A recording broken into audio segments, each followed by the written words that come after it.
Come, whoever you are, to Meg's Magical Mansion, a virtual guest house for spiritual wayfarers, a place where the ordinary becomes magical, where wisdom is yours for the asking, and where your higher nature is just a wish away.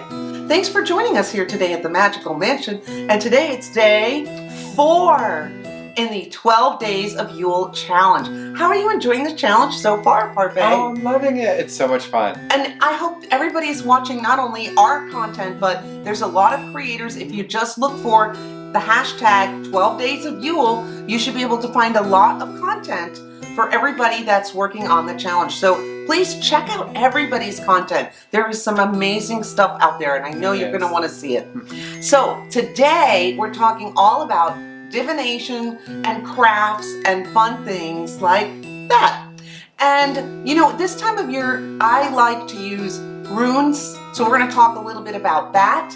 We're also going to talk about some of our traditional crafts. Like, what is your favorite craft that we do, Parfait? Oh, we've had so many crafts that we've done. Well, one of my favorite was these little guys here. Well, the Yulebok, which we're going to be talking about throughout the 12 days. This is something we do every year. We make these little guys. We're going to show you. We're going to show you how to make them and tell you, a little bit about how you can make your own. And the other craft we're going to show you that we do every year is making, of course, witches balls.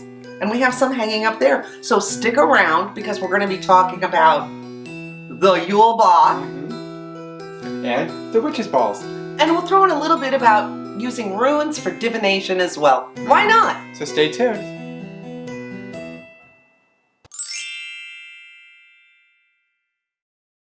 First thing we're going to do with our witches balls, which they're just like an ornament, a bauble. They go way back, but you can make them for love, protection, anything you want. I'm going to make one for protection. Today, I'm going to start by getting a smoke cleansing going here and just cleansing up my stuff, getting myself in the mood. Bringing in all of our good intentions.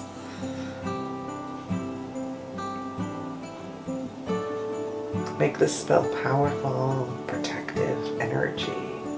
Drawing that in. Casting out all negativity, all hostile energy. Alright, so you get these. I got this at the craft store. You get them at the dollar store. And you can just fill them up with whatever you want for your spell. I pulled out a lot of my things I use for protection. You can use whatever things speak to you for protection, or whatever you're making yours for. I'm going to start with some chrysanthemum leaves to make a little bed down in the bottom. I have some dried chrysanthemum. You've been watching me, you know I love dried flowers. So I have a lot of them hanging up, drying at all times. I'm always drying flowers. So first of all, chrysanthemum, excellent flower for protection. So I'm going to use that as a base down there in the bottom of my little ball. I will call this a bauble, so we won't get all hung up on that word ball. Cinnamon sticks. They make everything more powerful and they zhuzh everything up. Good for protection. Got some cloves. Again, the things that speak to you are the things you can add. Smelling good. Juniper berries. Get this open.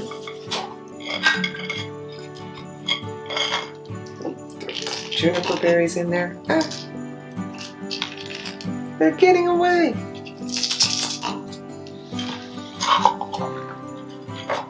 What else I got out? Oh, sunflower.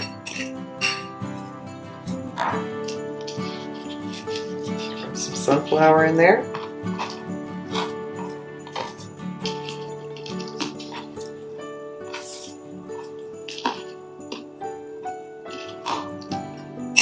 Nice this time of year too to remind you the days will be getting longer. Ah, blessed thistle. Excellent. Throw some of that in there.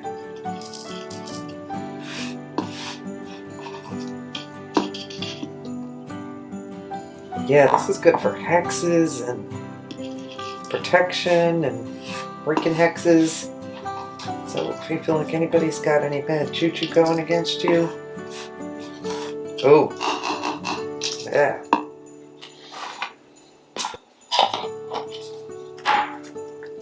I'll start adding this. Some of these little pieces will fit in there. Here we go. Oh, vervain. Hey, this even protects against vampires. And honey, I've met a few vampires. But you have too. Carnation.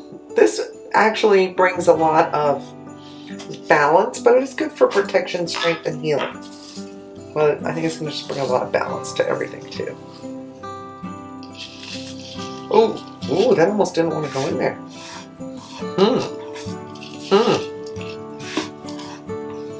Well, we need some balance, so we please hop on in.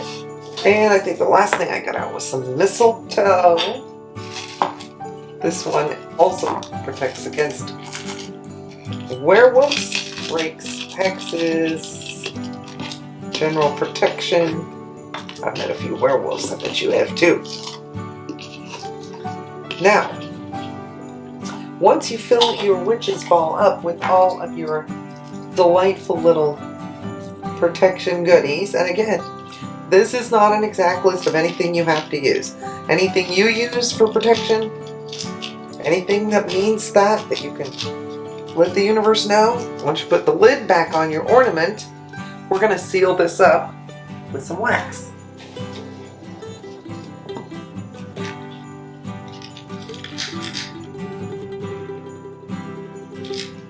So all of our magical intentions are going to be sealed inside. First, I'm just going to seal up the top itself. We can drip some down because it looks kind of cool.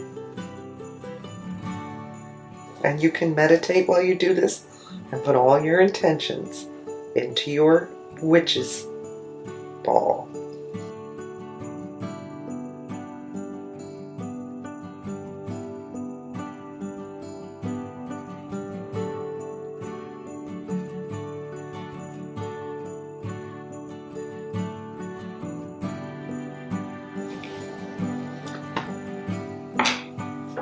There it is. Let that dry for a little bit. The last step, we're going to just tie a little ribbon.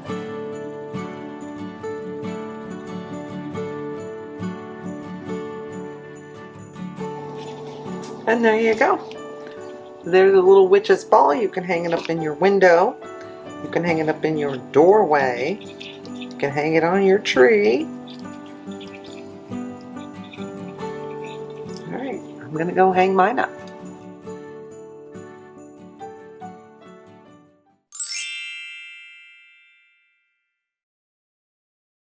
I use a variety of forms of divination in my magical life, and probably on the daily I use tarot cards the most, but somehow around solstices and equinoxes I always feel very drawn to runes. And you can use runes in a variety of ways.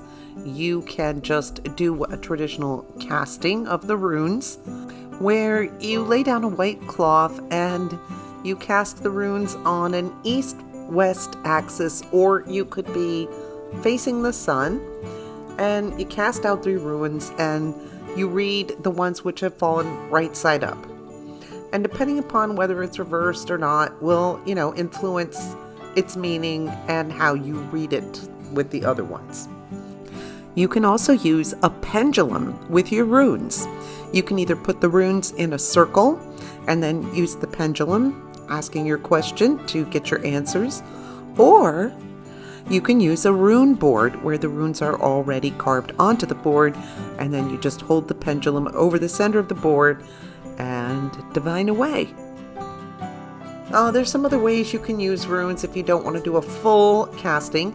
Some people like to just reach in and randomly pick 1 rune stone a day to kind of give you a quick reading for the day. People like to do like a 3 rune spread, where you pull 3 runes, and that can be kind of like similar to what I do with tarot: immediate, past, present, and future influence. But you can always remember that it's important to have a question in mind when you are doing divination of any kind. Try to communicate clearly to the universe in terms that she will understand. Like, she really doesn't understand clocks and calendars, but she understands how the sun and the moon move. So I think that's why it's interesting I'm drawn to these at equinoxes and solstices. But it's always a great time of year to be looking inward and divining and trying to connect with your higher selves or the universe, whoever is trying to guide you, spirit guides. There's a lot of different ways divination can help you. So have fun with runes this Yule.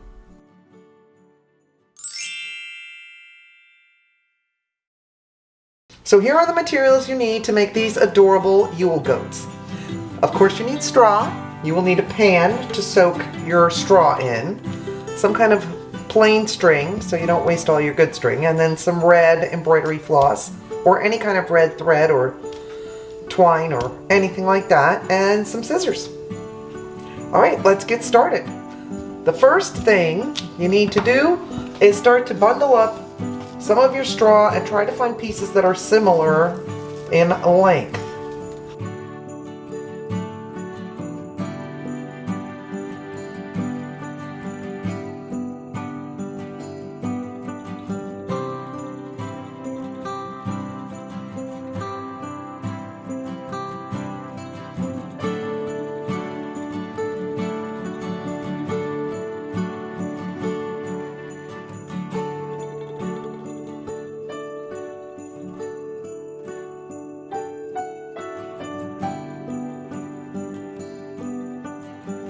Now I'm going to take my bundles and just loosely tie them up while they soak. I found it's easier to sort and then soak.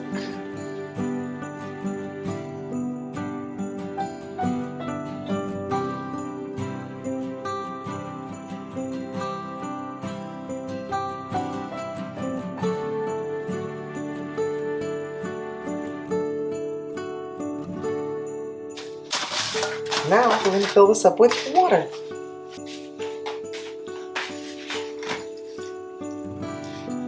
So we're going to soak it for about 30 minutes until the straw becomes soft and pliable. See you back in about 30 minutes.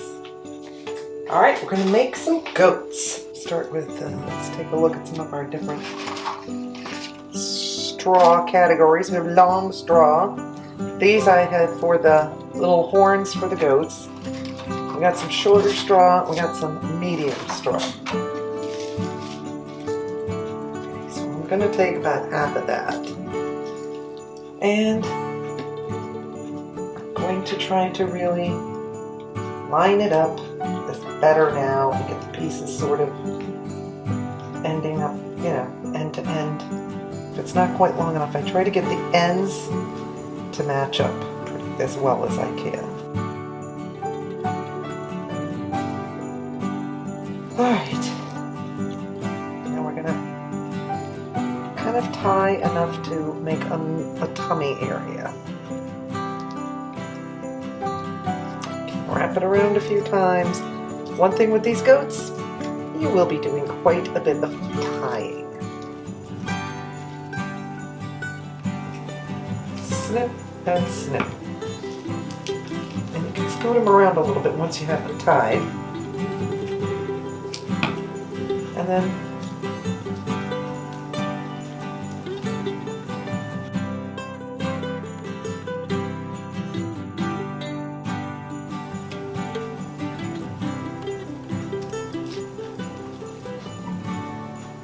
alright, so that's what we have so far. Scooch this down a little bit, make his tummy a little bigger.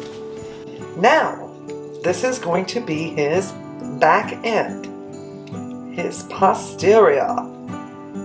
And I like this one, looks like a good one to braid for a little tail. So I'm going to leave that out, but I'm going to separate the other two, and we're going to see if we can make him Shake his little booty. There we go. Made a nice little booty. We're going to bend them so the legs will go down. Okay, so get a little bit of red here. I'm going to leave this guy up for the tail. I'm going to tie this one up pretty high towards the top of his leg.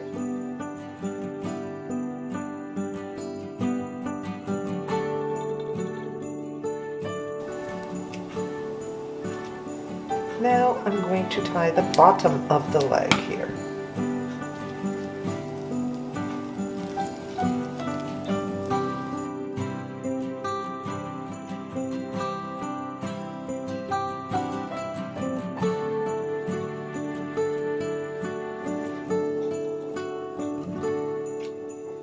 Okay, so we have one leg down. Remember this nice big fat piece here? I'm keeping to make the tail. So the rest of this will be leg 2.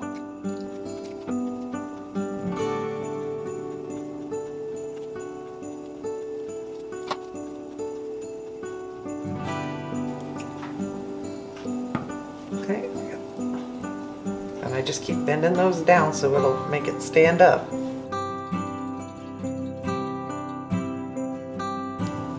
Try to match these guys up a little bit so they're sort of in the same spot.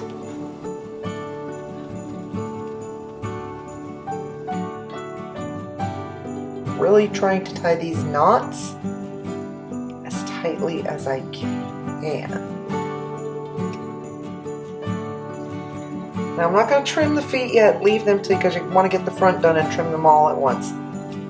But I am going to braid the tail.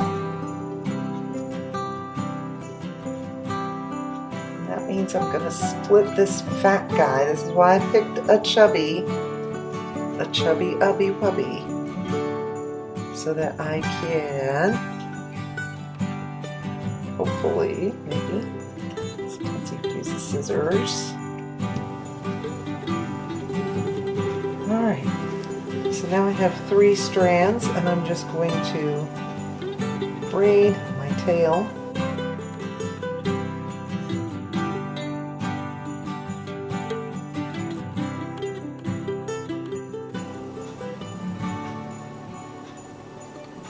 Tying a little knot. If you really want, you could even put a little bow on your tail. Up to you.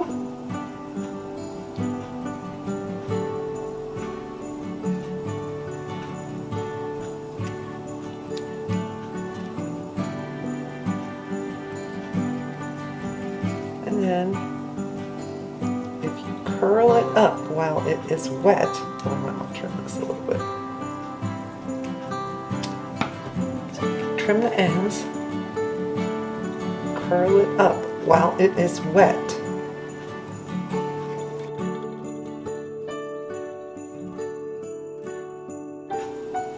Hold it in place while it's drying. When I'm going to hold something in place while it's drying, I like to use the white. So I remember to take it off, because if I use red, I might forget, and then later on I'll be looking at it going, well, why does its tail look so weird? Because I didn't take it, uncurl it. So I am just going to tie a little knot right there. I'm just going to hold that in a curl for a little bit so it'll dry curled up. And again, I keep working on my legs. Again, while this is wet, you can play with it. Once it's dry, you're toast. Now, up front, we're going to take the front part. And while I do this, I can kind of sit this here and keep these legs bent. Keep my tail curled. Now, here, I'm going to split this. Not this way to make legs, but the opposite.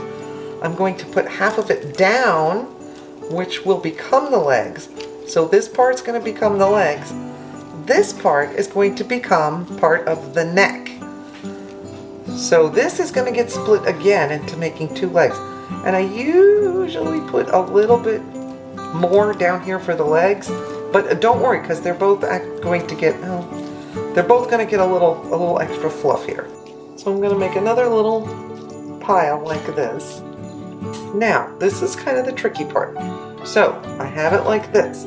Now, I put half of this down, which is going to make legs. I put half of this up, which is going to make the neck. This is like the chest of your goat right here. So this time I did a split to make legs and neck. Then I take these guys and I just lay them right across that. And I grab one of these and I'm going to do the neck. I'm going to tie it on the neck because I'm going to split this down at the bottom to make the legs. But first I'm going to anchor it up here where the neck is going to be.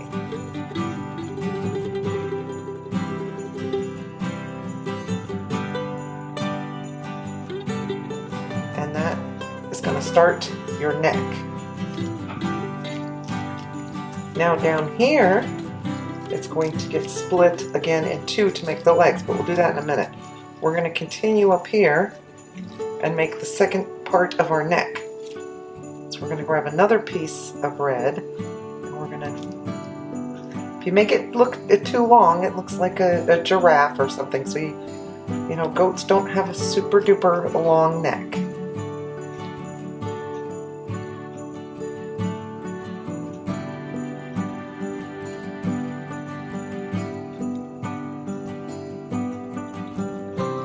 See how this is I'm going to try to really make everything straight here on the neck with the straw, so it's not really twisted, but make sure it's very straight. And then you can tie it up. Don't cut these too close, leave a little tiny bit or they'll just come untied. So now we've got this. Now we're going to make the head. We're going to bend it over. Bend it over, and you'll be able to trim some of this stuff later that looks funny. Don't worry about it. Bend it over, grab a piece of your red and start to wrap it around and give it a tie. Whoop, whoop, whoop, whoop, whoop.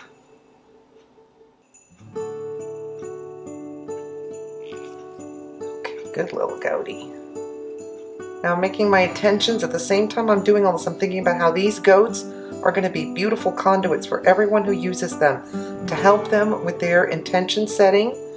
So I just want them to be clear conduits for people. So I'm putting a little bit of my intentions in them while I'm making them, that these goats are going to be really, really good conduits and great vessels for people to load their intentions into them.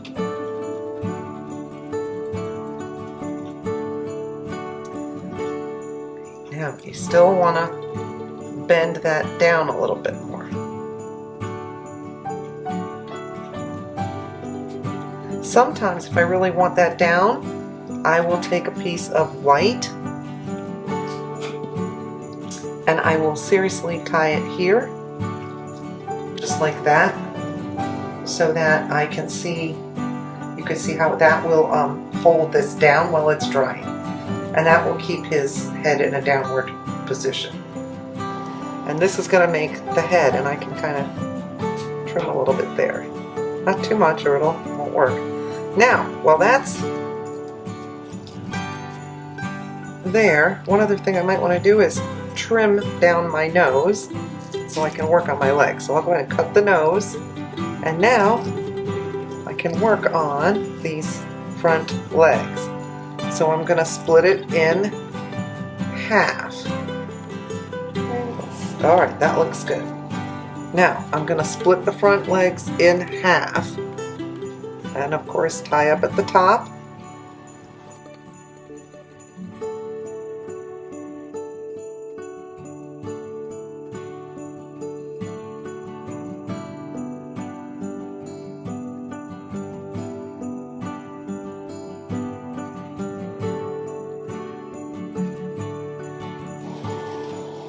Now we're going to tie off the bottoms of the legs. And again, I'm just trying to get those straws straight. Some of them are pretty crooked.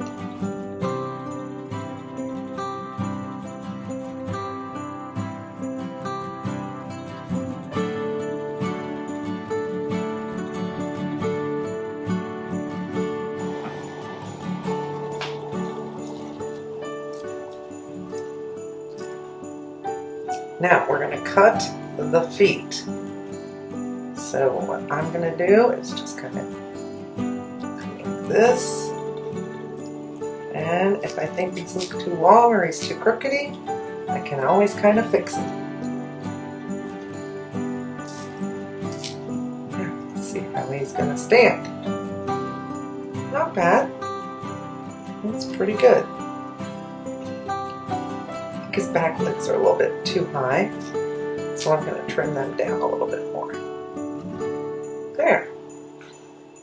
Now, while he's drying over here, we're going to work on his little horns for his head. Alright, for these you want to get 2 really nice straight pieces of straw. And I'm going to split it once. And I'm going to cut it a second time.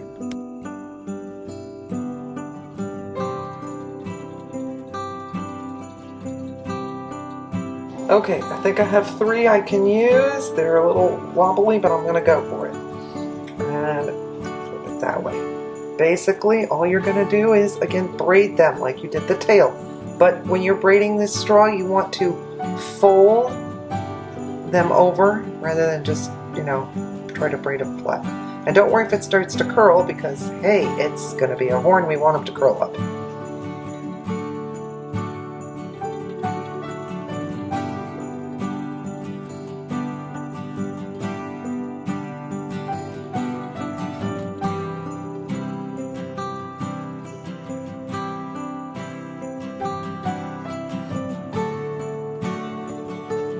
Now again, I don't worry about making these perfect.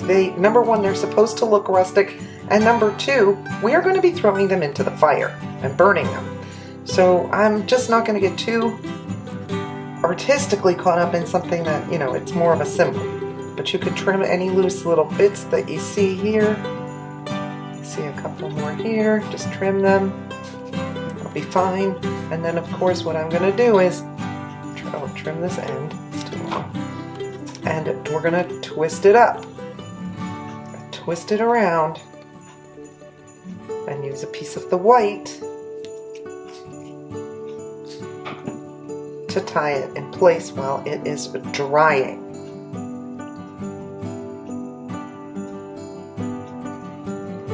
And the tighter you can curl it up, the curlier your horns will be on your little goat.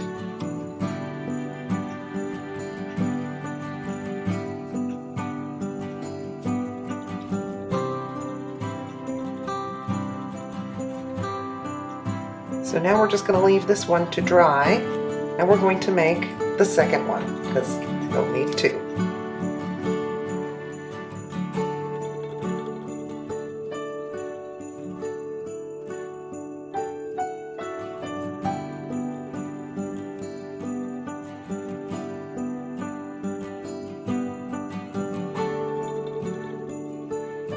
I'm just going to tie my back legs bent up while they're drying. I have my tail tied in a curl. I have my head tied down, and these are all with white, so I know that that's just there while it's drying. And I've got my horns done. They're tied and they're drying. So I'm going to leave these things to dry, clean up some of this mess, and then we'll come back and put the horns on the goat. Okay, now we're going to untie all our little white bits. Remember, we used the white ones just to kind of hold it together so we could get the right shapes we wanted.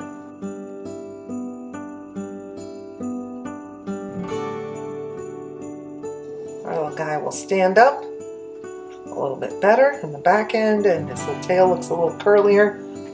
Now we can untie, loosen up our little horns for the head. You can see they've got a nice little curl to them. Curlers, got to put the curlers on our goats. Alright, so now we have our horns. And what we're going to do is we're going to, well, we could use a little more. Tighten that one up. But what we're going to do is we're going to take these and we're going to attach them on to the top of the head like this, and then they will go right down behind the head.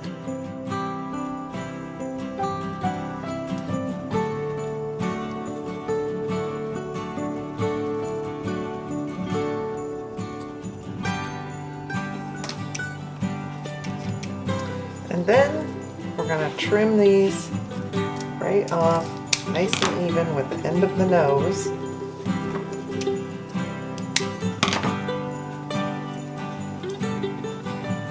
And there is our little goat.